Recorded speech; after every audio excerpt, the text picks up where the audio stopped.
Bonsoir à tous, soyez les bienvenus sur TV7 dans votre émission Top Rugby en partenariat avec l'Union Bordeaux-Bègles, l'UBB qui est qualifié pour la 4e fois de suite en demi-finale du Top 14. On va en parler avec Mathieu Delzovo. Bonsoir Mathieu. Bonsoir Dorian. Et notre invité, le deuxième ligne de l'UBB, Yandré Maré. Bonsoir Yandré. Bonsoir. Yandré, vous n'avez jamais joué les demi-finales de Top 14 en tout cas, soit suspendu ou soit blessé avec l'UBB depuis votre arrivée en 2013. Vous êtes revenu de blessure, on peut dire au bon moment. Oui, donc je suis content. Je suis très content avec le barrage parce que c'est la première fois que je ne me blesse pas. J'ai fait un demi, c'était le demi des Champions Cup contre Toulouse. Mais oui, c'est le seul, donc ça me tarde de découvrir cette demi de Top 14. Il y a de l'excitation un peu. Est-ce que déjà, vous étiez en tribune comme vous avez vu vos copains jouer les dernières années? Oui. Là, peut-être sur le terrain, enfin voilà, il y a de l'excitation. Beaucoup d'excitation, un peu plus de stress qu'avant parce qu'avant, j'étais avec ma femme, donc c'était plus cool. Mais oui, ça me tarde. Vous allez peut-être demander des conseils à Sia Colisi, le Sud-Africain. Comment on fait pour gagner une demi-finale? Vous avez croisé hier? Vite, oui, juste vite sur le terrain après le match. Malheureusement, je n'ai pas demandé ça, mais il peut vraiment me donner de bons conseils, lui. C'est vrai que c'était peut-être pas le bon moment aussi de demander des conseils à Sia Colisi. Il a fait un grand match en plus, c'est vrai. Éliminé avec le Racing. Justement, élimination du Racing 92, qualification du l'UBB. On va faire bien sûr le résumé avec vous, Mathieu. Avec évidemment, vous allez voir la très belle ambiance à Chaban, pas la peine de le préciser. C'était le dernier match à Chaban, puisque le prochain match, vous le savez, ce sera au Matmut pour la demi-finale. On va voir que dans cette chaude ambiance du Stade Chaban-Delmas, eh bien, l'Union Bordeaux-Bègles a très bien démarré. Donc il y a 6-6 au bout de 20 minutes. Et puis, sur l'une de vos premières attaques, c'est Madoche Tamboué qui va aller inscrire le premier essai. On va le voir assez rapidement. Donc vous avez su être très réaliste d'entrée de match, puisque c'est quasiment la première attaque que vous avez eue, une première véritable grosse occasion. C'est grâce à la bonne molle, donc faut le dire. Mais oui, Madoche, c'est vraiment un facteur X et c'est le terrain pour faire ça. Donc 1 contre 1, mais 2 contre 1, il a réussi de marquer et il est dans l'équipe pour ça. Et André, on va parler des avants, bien sûr, parce que souvent c'est vrai qu'on parle à la ligne de 3/4 de l'Union Bordeaux-Bègles, on dit c'est un peu plus léger devant. Vous avez su répondre présent hier face au Racing dans les duels, justement. C'est là-dessus que ça se gagne le match, dans les collisions, dans le face-à-face, dans les duels, face au paquet d'avant du Racing, qui est quand même un pack solide. C'est vraiment un secteur où on a été focalisé cette semaine. Donc on sait que dans tous les matchs, si les avants dominent, on peut dominer. On peut gagner et on a fait un gros travail sur le maul et notre touche parce que le touche c'est un secteur très fort chez Racing, leur défense, et je pense qu'on a fait un très bon match avec l'essai de ballon porté qu'on a marqué aussi. Là vous parlez des ballons portés offensifs. On sait que défendre sur les ballons portés, ça a été un peu compliqué. On l'avait vu à Perpignan, je crois, sur les derniers matchs. Vous avez aussi travaillé, vous n'avez pas eu trop d'occasion de le montrer, mais face au Stade français, c'est peut-être un des secteurs sur lesquels il faudra travailler aussi. La défense sur ballon porté. C'est leur secteur peut-être le plus fort. C'est les avants, le mêlé, le maul, tout ça. Donc on doit faire un gros travail cette semaine pour préparer pour cette demi. Pendant ce temps-là, vous voyez le résumé avec les essais qui s'enchaînent pour l'Union Bordeaux-Bègles. On arrive à la 40e minute de jeu avec le deuxième essai et le carton jaune aussi de Cameron Nwoki. Vous basculez donc à la mi-temps sur un score de 24-12. Vous avez mené quasiment tout le match. On ne vous a pas senti très inquiété finalement par cette équipe du Racing? Non, on est plein de confiance. On était toujours inquiété. C'est une équipe, comme j'ai dit, comme Madoche, avec beaucoup de facteurs X avec le 3/4. Donc tu ne peux pas lui donner l'opportunité parce qu'il peut marquer essayer de 80 mètres et ralentir le match. Donc on était très vigilant de ne rien donner. Néanmoins, on sent qu'il y a une grande confiance dans ce groupe. C'est ce que je voulais dire. Vous n'avez pas vraiment tremblé. Même c'est vrai qu'à la fin, quand il marque l'essai, mathématiquement, ils peuvent revenir, mais on ne vous sent pas paniquer. Il y a de la confiance dans le groupe quand même. Oui, et je pense aussi grâce à le score. Donc le boulot a été fait le premier mi-temps. Donc c'est plus facile quand tu rentres et tu es devant avec 2 essais. Donc c'est un peu plus facile. C'est un peu plus facile de faire le boulot en première période. Et on a l'impression justement que l'Union Bordeaux-Bègles, après les derniers matchs de la phase régulière, il y avait les défaites à Perpignan qui avaient fait un peu mal aux têtes. La victoire contre Oyonnax qui est passée sans trop de difficultés. Vous avez su switcher, basculer en mode fascinal? Oui, bien sûr. C'était un peu un match piégé pour nous, cette barrage, parce qu'on sait que c'est le match peut-être le plus dur, parce qu'en demi-finale, tout le monde est focus et prêt pour jouer cette phase finale. Donc, très content avec les résultats et on a vraiment switché en mode phase finale. Est-ce que ça, c'est l'expérience justement des des précédentes phases finales, que ce soit en Coupe d'Europe ou un championnat, qui vous ont permis d'aborder ce match-là de manière un peu plus... Oui, ouais, je pense qu'avec les 7 groupes, on joue ensemble depuis quelques années. On a vraiment grandi comme groupe, donc on sait comment ça marche. On sait jouer le barrage, les demi pas encore, pas bien encore. Donc il faut vraiment passer la cape cette année. Et on a vu donc un dernier essai inscrit par les Racingmen pour une victoire finale 31-17 et un coup de chapeau aux avants. Je ne le dis pas parce que Yandré est là et que je ne veux pas avoir de problème, mais c'est vrai que Tatafou, Ben Tamefouna qui s'est malheureusement blessé, il y a quand même des joueurs qui devant se sont particulièrement illustrés. Vraiment, on a fait beaucoup de bonnes performances avec Cyril Cazo qui a fait un bon match aussi. Donc on a des chances cette année avec des avants très costauds.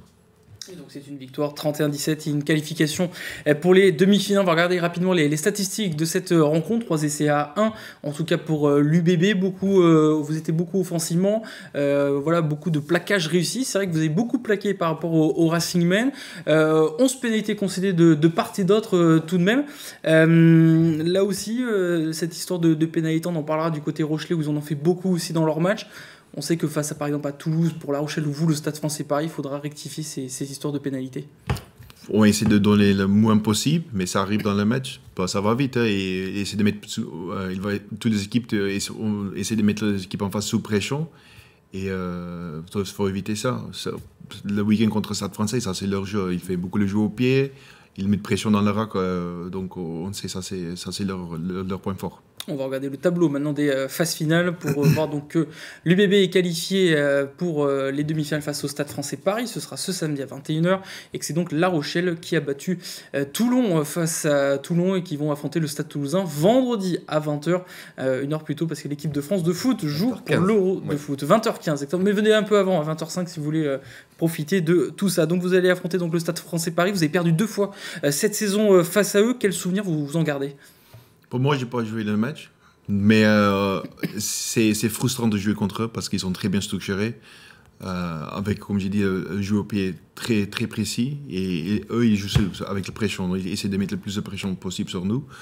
Donc, on a perdu 2 fois, donc c'est à nous d'apprendre et rectifier les petites erreurs parce que le dernier match, on n'était pas loin de gagner. Donc, on va tout faire pour gagner ce week-end. Le fait de les avoir joués il n'y a pas longtemps, ça change quelque chose, justement, ou pas ? C'est assez frais, finalement. Pas vraiment. On prend match par match, donc on a appris par notre erreur, donc on sait quoi on doit mieux faire. Voilà.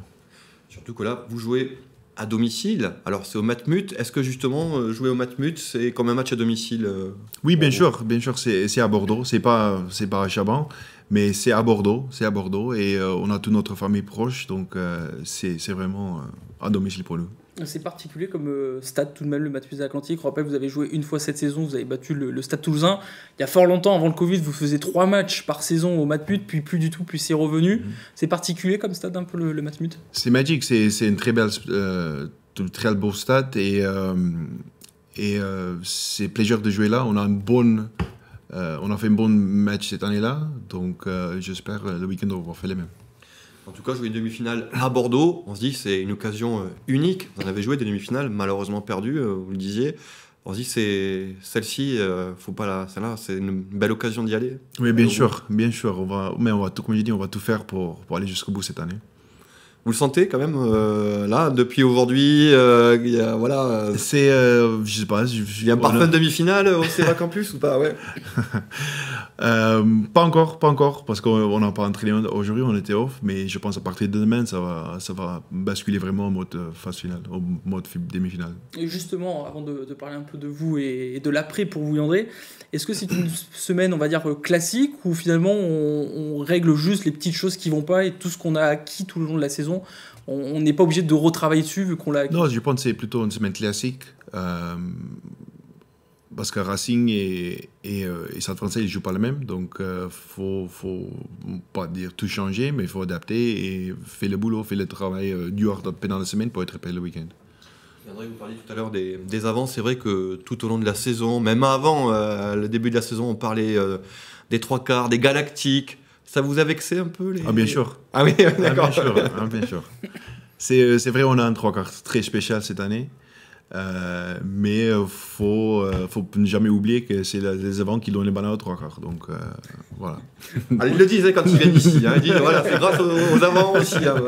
Pas les... Au moins c'est dit, comme ça il nous reste quelques minutes. Diandre, on va parler de vous, bien sûr. Oui. Vous avez arrêté votre carrière. Vous avez passé 11 saisons au sein du club de l'UBB. On va regarder votre CV. 215 matchs tout de même. Voilà, vous avez dépassé, franchi la barre des 200 matchs, 11 essais. On retient quoi un peu de tout ça? Je pense que le week-end, c'était après le match du week-end, parce que c'est la vraie dernière, et c'était dire de quitter le pelouse après le match. Et c'est ça, le public et juste l'ambiance à Chaban, c'est ça qui va être le plus dur. C'est le plus dur pour moi, mais comme tu as dit, j'ai fait 215 matchs, donc je suis content avec ça. Et je peux quitter avec de bons souvenirs. Est-ce qu'il y en a un qui revient, souvenir parmi d'autres? Il y a trop, mais je pense le match qu'on a gagné à Gloucester ou à Worcester pour qualifier la première fois pour le Champions Cup, je pense que ce match-là était vraiment spécial. Donc voilà, c'est ce match-là. Vous avez vu le club grandir aussi sûr, quelques années. Vous allez rester au club pour entraîner les espoirs, donc les jeunes avants du centre de formation de l'Union Bordeaux-Bègles. C'était important pour vous de rester à Bordeaux et proche de l'UBB aussi? Oui, ouais, je pense que c'est un bon début pour moi de prendre les espoirs. Bien sûr, je veux grandir et le but, c'est toujours de s'entraîner une équipe de top 14, d'être les avants. Si c'est à Bordeaux ou d'ailleurs, ça ne sera pas un souci, mais ça sera spécial si ça peut être à Bordeaux. Mais oui, j'aimerais bien de rester à Bordeaux. C'est un club que j'adore et les villes que j'adore. Voilà. C'est la famille, quoi, un peu maintenant. C'est un peu la famille maintenant. C'est une passion aussi de transmettre oui. de savoir rugby à tous ces jeunes. Oui, et c'est à partir de Florac, quand j'ai commencé là, depuis la première journée, j'ai vu que c'est quelque chose que j'adore. Et c'est une passion de moi maintenant. Donc ça m'attarde de commencer avec les espoirs. Le plus haut, ce serait peut-être un club de top 14 à l'avenir, peut-être à Bordeaux, groupe professionnel. On passe un message à Yannick Boulle peut-être dans quelques années. Oui. Mais ce serait un rêve de ça en tout cas d'y intégrer. Oui, bien sûr. En tout cas, merci Yandré d'avoir été avec nous. Et tous en blanc, hein, c'est Bordeaux en blanc. Bordeaux en blanc, c'est le slogan donc, pour cette demi-finale. Je crois qu'il y a quelques opérations spéciales qui vont être menées par le club. Bon, je n'en dis pas plus dans la semaine dans les rues de Bordeaux. Donc voilà, c'est tout Bordeaux qui va pousser avec vous et même toute la région pour cette opération. Bordeaux en blanc pour la demi-finale et plus affinité. Et qui sait. En tout cas, merci Yandré Marie d'avoir été avec nous sur le plateau. Comme avec Clément Ménadier, vous avez marqué quand même cette histoire de top rugby parce que vous étiez venu souvent, je pense, Mathieu, en tout cas. Oui, c'est vrai que Yandré, évidemment, on était là aussi il y a 10 ans. Donc voilà, Yandré comme Clément, comme Jeff font partie de ces joueurs mythique de l'Union Bordeaux-Bègles, légendaire de l'Union Bordeaux-Bègles et forcément de top rugby. Donc il reviendra avec les espoirs. Donc, voilà. Avec Frédéric Garcia pour parler des espoirs. Et Clément nous fera des huîtres. Enfin voilà, on va faire un truc sympa avec les anciens joueurs de l'Union Bordeaux-Bègles. Merci André, merci Mathieu. Nous on se donne rendez-vous avec Mathieu dans quelques instants parce qu'on va parler de l'autre club de la région de Nouvelle-Aquitaine, La Rochelle, qui est qualifié également avec Benjamin Dedon, journaliste chez Sud-Ouest. A tout de suite.